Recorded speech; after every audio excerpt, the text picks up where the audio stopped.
జీవితమొక పయనమని గమ్యము తెలియదని తెలిసిన ఈ మనిషి పయనమాగదు.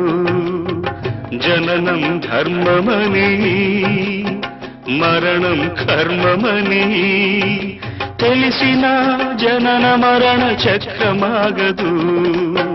మరణం తథ్యమని ఏ జీవికి తప్పదని తెలిసిన ఈ మనిషి తపనాగదు.